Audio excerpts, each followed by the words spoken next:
नहीं, मायावती जी तो केंद्र में कोई मैटर ही नहीं है मायावती जी का। अब तो हमारी आदर्श हैं, लेकिन केंद्र सरकार में कोई उनकी भूमिका हो तो आप बता दीजिए।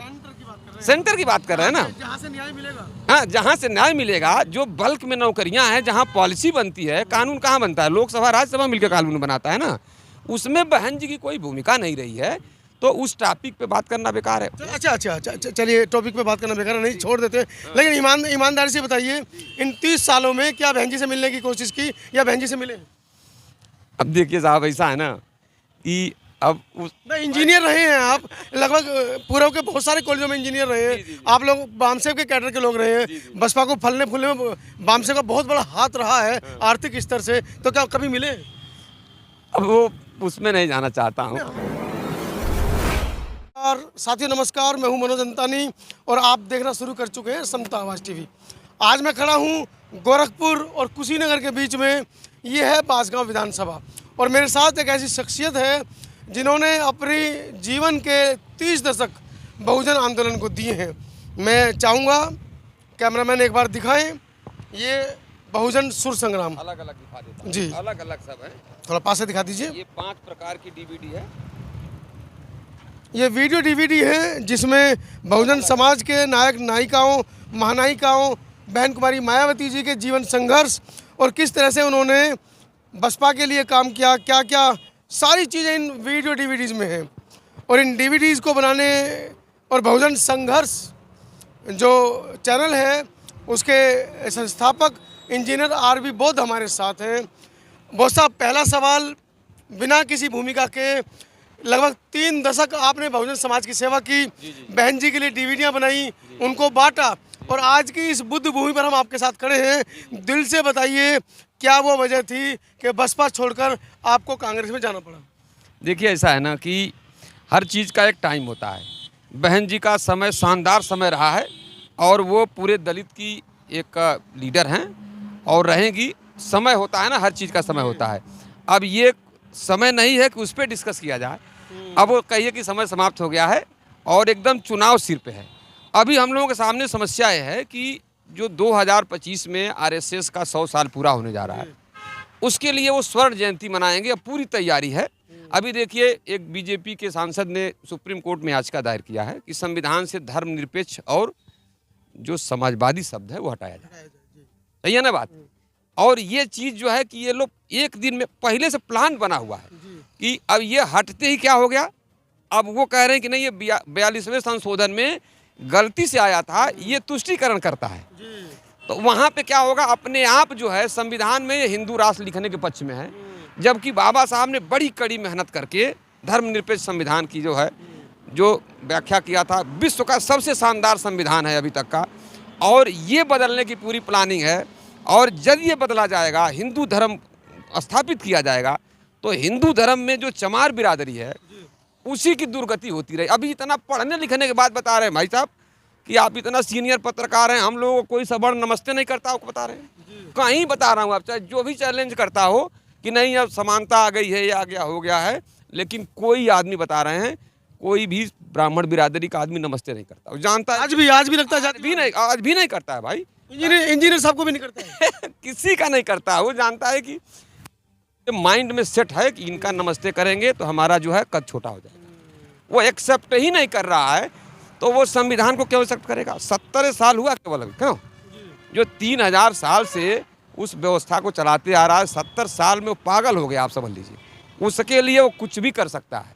इसीलिए 400 पार का नारा दिया जा रहा है कि संविधान को बदला जाएगा, जिसको हमारे कांग्रेस के बड़े नेता भी उठा रहे हैं, और आरक्षण को समाप्त किया जाएगा। और फिर इनको ये नौकरी करके आरक्षण के बल पे ही आया था। जो आया था ये समाज, वो केवल जो है जो कांग्रेस सेंटर गवर्नमेंट, और देखिए कांग्रेस ही रही है, तो जो भी नौकरी सेंटर गवर्नमेंट से शेड्यूल कास्ट का आदमी पाया है। और ये भी आपको बता दें, शेड्यूल कास्ट में 90% केवल चमार था नौकरी पाने वालों में, बता रहा हूँ। उसका कारण ये था, इस समाज ने बुद्ध अम्बेडकर को पकड़ा, उस ज्ञान मार्ग को पकड़ा, पढ़ाई के मार्ग को पकड़ा, इसलिए लाभ मिला। और वह जो है, जो विषमतावादी लोग हैं, उनके लिए यही समाज खतरा बना हुआ है, क्योंकि ये 22 प्रतिज्ञा कर रहा है, ये बुद्ध की बात कर रहा है, अम्बेडकर की बात कर रहा है, बराबरी की बात कर रहा है, लड़ाई कर रहा है, उनके विषमतावादी नियमों को नहीं मान रहा है, देवी देवता को नहीं मान रहा है, ग्रंथों को नहीं मान रहा। इसने अपना ग्रंथ बना लिया, अपनी किताबें लिख लिया, अपने जो है इसने साहित्य लिख लिया, अपने पद्धतियां बना ली है शादी ब्याह की। हम लोग शादी ब्याह में जाते हैं ना, जानते हैं, और यदि चमार बिरादरी में कोई बौद्ध धर्म से नहीं करता है ना, उसको भगा देते हैं हम लोग। हाँ, कि इसके बहिष्कार हो जाता है, सामाजिक बहिष्कार। चलिए, हम उत्तर प्रदेश के पश्चिम में हैं, जहाँ पर चमारों की पूरब में, उत्तर प्रदेश के पूरब में है, जहाँ पर चमारों को चमरोटी के नाम से बोला जाता है, जहाँ पर चमारों के समूह रहते हैं। जी जी। तो ऐसा नहीं लगता कि आपकी बातों से मुझे ऐसा लग रहा है कि आप चमरोटी के चमारों को कहीं ना कहीं बसपा से हटाकर, जो कैर वोट रहा है बसपा का, जिसको वो असली जमीनी वोटर कहा जा रहा है, उसको आप डाइवर्ट करना चाह रहे हैं कांग्रेस की तरफ? देखिए, ऐसा एक चीज़ बताएं आपको, चमार बिरादरी बहुत जागरूक है। जब बुद्ध अम्बेडकर को पढ़ा तो जागरूक नहीं होगा? अच्छा, एक बात बताइए, चलिए वो सारी बातें छोड़ दी जाए, राजनीतिक तो मैं हूँ ही नहीं। ये बताइए, जो 3000 साल से मूर्ति पूजा कर रहा था और कांसी राम साहब के जगाने पे वो अपने अपने घरों से मूर्तियाँ निकाल के कहाँ फेंका था? आप भी उस चैनल में थे, क्यों? तो ये बताइए, जब वो इतना तर्कशील हो सकता है कि जिसको 3000 साल से देवता मान के चला रहा था, तो अभी तो बहन जी 70 साल की ही हुई केवल, क्यों? 70 साल होने जा रही है, तो वो फेंकने में टाइम नहीं लगेगा। अब वो जान गया है कि क्या चल रहा है अंदर का ना। अब ये बताना नहीं चाहता हूँ, क्योंकि ऐसे मुद्दे पे हम चाहते हैं कि केवल कांग्रेस की अच्छी बातें बताई जाए, जो हमारे मैनिफेस्टो आया है। कांग्रेस के मैनिफेस्टो में दलित कहाँ पर है? ये बताइए। भाई, वो भी स्वर्ण पालती है ना, स्वर्ण मानसिकता के लोग हैं ना, वो भी कांग्रेस भी तो स्वर्ण पालती है। अब उसमें आपको बात बता दे रहा हूँ। देखिए, जो हमारा केंद्रीय नेतृत्व है, उसकी मंशा एकदम साफ है। कहाँ साफ है? आपका अनुसूचित विभाग में रखा गया है। अगर मंशा साफ होती तो आपको राष्ट्रीय पार्टी में रखते। मैं बताऊं, ये समय आने दीजिए। अभी हमको कितना दिन हुआ, देखिए, इतने कम समय में हमने खुद कहा था कि देखिए, मैं इसका विशेषज्ञ हूँ कि ये जातियाँ क्या सोचती हैं, इनके समस्याएं क्या क्या हैं। तो जो समस्याओं को जानता है वही सही ढंग से डील कर पाएगा। ये मैंने अपने से प्रस्ताव दिया था कि हम इसके विशेषज्ञ हैं कि ये कैसे पढ़ाई लिखाई करेंगे, किस तरीके से इनके सामाजिक ताने बाने हैं। तो ये मैंने व्यक्तिगत इंटरेस्ट से लिया था उस चीज़ को।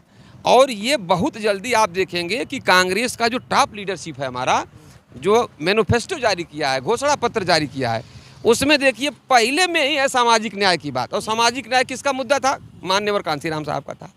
उन्होंने कहा था कि हमारे समाज को सामाजिक न्याय नहीं मिला है, तो उन्होंने उसमें जिसकी जितनी संख्या भारी उतनी उसकी हिस्सेदारी। यही बात राहुल गांधी जी कह रहे हैं कि नहीं कह रहे हैं कि जाति जनगणना? ये बात मायावती जी नहीं, मायावती जी तो केंद्र में कोई मैटर ही नहीं है मायावती जी का। अब तो हमारी आदर्श हैं, लेकिन केंद्र सरकार में कोई उनकी भूमिका हो तो आप बता दीजिए। सेंटर की बात कर रहे हैं ना, जहाँ से न्याय मिलेगा। हाँ, जहाँ से न्याय मिलेगा, जो बल्क में नौकरियां हैं, जहाँ पॉलिसी बनती है, कानून कहाँ बनता है? लोकसभा राज्यसभा मिलकर कानून बनाता है ना। उसमें बहन जी की कोई भूमिका नहीं रही है, तो उस टॉपिक पे बात करना बेकार है। अच्छा, चलिए, टॉपिक पे बात करना बेकार है, नहीं छोड़ देते। लेकिन ईमानदारी से बताइए, इन 30 सालों में क्या बहन जी से मिलने की कोशिश की या बहन जी से मिले? अब देखिए साहब, ऐसा है ना कि अब इंजीनियर रहे हैं आप, लगभग पूर्व के बहुत सारे कॉलेजों में इंजीनियर रहे हैं आप लोग, बामसेव के कैडर के लोग रहे हैं। बसपा को फलने फूलने में बामसेव का बहुत बड़ा हाथ रहा है आर्थिक स्तर से, तो क्या कभी मिले? अब वो उसमें नहीं जाना चाहता हूँ। नहीं, दर्शक अब नहीं जाना। जब दर्शक ये जानना चाहते हैं कि हमारा संविधान खतरे में है, हिंदू राष्ट्र की स्थापना होने वाली है, ये 400 पार का नारा दिया जा रहा है, हर हाल में हर वर्ग चाहता है। और जो 1 लाख रुपए की गारंटी कार्ड में दी जा रही है ना, कि हर गरीब महिला को 1 लाख रुपया सरकार बनने के अगले महीने से 8,500 रुपया पर मंथ उनके खाते में आ जाएगा। 1 लाख रुपया साल का आ जाएगा, तो उतना में तो एक बेस बन जाएगा ना साहब जो है। तो 1 लाख रुपए की गारंटी, 30 लाख नौकरियों की गारंटी है। जुमला तो नहीं निकलेगा मोदी जी की तरफ? कैसे जुमला निकलेगा आप बताइए? इसके पहले 20 लाख नौकरी कांग्रेस सरकार ने दिया है कि नहीं? कोल माइन से लेके जब देश आज़ाद हुआ 83 में, जब इंदिरा जी 84 में जब इंदिरा जी प्रधानमंत्री बनी, तो उनकी व्यवस्था थी। नहीं, तो वोट इकट्ठा करना था उनको। नहीं, देखिए, व्यवस्था कोई नहीं होती है, बताएं आपको। यह एक करने की इच्छा शक्ति पे डिपेंड करता है। कांग्रेस इस देश को चलाई है केंद्र में, और गारंटी के साथ बता रहा हूँ, कांग्रेस के अलावा कोई नहीं चला पाएगा। बाबूजी जगजीवन राम जी उनको घेर घोट कर ले आए कि दलितों का वोट चाहिए तो इनको कुछ दे दो, तो उन्होंने दे दिया। जगजीवन राम बाबूजी को देखिए रक्षा मंत्री बनाया, कृषि मंत्री बनाया। मजबूरी थी, दलित चारा नहीं था उस समय कोई बड़ा। नहीं, ऐसा नहीं था। रेलवे मंत्री बनाया और कम से कम 500 कितना है 543 सीट्स है ना, 100 सीटों का बंटवारे का पावर जगजीवन राम को दिया गया था। और उसी लिए बल्क में चमार बिरादरी को खूब नौकरियां भी मिली और समाज का एक मध्यम वर्ग तैयार हुआ। उसी समाज का जो मध्यम वर्ग तैयार हुआ है, उसी के बच्चे आज ITI, polytechnic, BTech, MTech, PhD करके घरों पे बैठे हैं और नौकरियां नहीं लग रही है। इस एजेंडे को माननीय राहुल गांधी जी ने समझा है और 30 लाख नौकरियों का 1 साल के अंदर कैलेंडर बन चुका है। तो हम बसपा में नहीं बैठ जाना चाहते हैं बात करने, क्योंकि केंद्र सरकार के अंदर नौकरियां मिलनी है। और मान लीजिए रिजर्वेशन के तहत यदि आपको उत्तर प्रदेश में 21% ही मिलता है तो भी 6 लाख से ज़्यादा नौकरी हो गई कि नहीं हो गई। तो 1 साल में 6 लाख नौकरी शेड्यूल कास्ट के आदमी को मिल जाएगी। फिर भी उसमें से बता रहा हूँ 90% केवल चमारे नौकरी पाएगा, क्योंकि ये बुद्ध अम्बेडकर के मार्ग पे चल के पढ़ाई करता है। अपना नंबर दीजिए, क्योंकि दर्शक अब इस खबर को देखने के बाद हमारे दर्शक भी ऐसी आपत्ति कर सकते हैं कि अंतानी भी अपने चैनल के माध्यम से जो चमरोटी का वोट है वही कांग्रेस को ले जाना चाह रहा है। अपना नंबर और चलिए, आपके चैनल के माध्यम से गारंटी कार्ड मैं अनुरोध करूंगा, जितने भी बेरोजगार बच्चे हमारे समाज के हैं वो ITI, polytechnic, BTech, B.Ed, BTC करके जो घरों में बैठे हैं, वो कहीं कहीं प्रदेश के कहीं भी ऑफिस से जा करके गारंटी कार्ड ले करके और भरवा करके और उसकी स्लिप जमा कर दें, ठीक है। और हमारा नंबर है 8127881016। प्रोफेसर RB सिंह बौद्ध के नाम से आप भी चैनल पर चला दीजिएगा। अनुसूचित जाति से संबंधित कोई समस्या होती है कहीं पे भी तो उसको हमको वो फ़ोन करेंगे और हम अपने ज़िले के जो सवर्ण बॉडी है, जो जिला अध्यक्ष है, जो कमेटी है, उससे रिक्वेस्ट करके लखनऊ से आदेश करा के वहाँ जो भी समस्या होगी वो सॉल्व करने लोग जाएंगे। साथियों, आप हैं इंजीनियर RB बौद्ध साहब, कांग्रेस के प्रभारी हैं वर्तमान में। और जैसा कि उन्होंने बताया कि जो मैनिफेस्टो है कांग्रेस का वो आने वाले समय में खासकर दलित समाज के लिए एक लाभदायक होने वाला है। आपका इस बारे में क्या कहना है कमेंट सेक्शन में ज़रूर लिखें। और हाँ, ये वीडियो जो मैं बना रहा हूँ किसी की भावनाओं को आहत करने के लिए नहीं बना रहा हूँ। ये एक पर्पज़ है कि आप लोगों को बताया जा सके कि किस तरीके से आप अपने समाज के उन होनहार बच्चों को जो पढ़ लिख कर नौकरियाँ ढूंढ रहे हैं या कहीं ना कहीं आहत है इस बात से कि इस देश के अंदर उनका कहीं ना कहीं जो उनका हिस्सा बनता है वो उनको नहीं मिल रहा है। तो कहीं ना कहीं जो मैनिफेस्टो बताया है RB सिंह साहब ने, जो गारंटी कार्ड बताया है, आप भी भरकर देखें, शायद आपको भी आने वाले समय में नौकरी मिल जाए।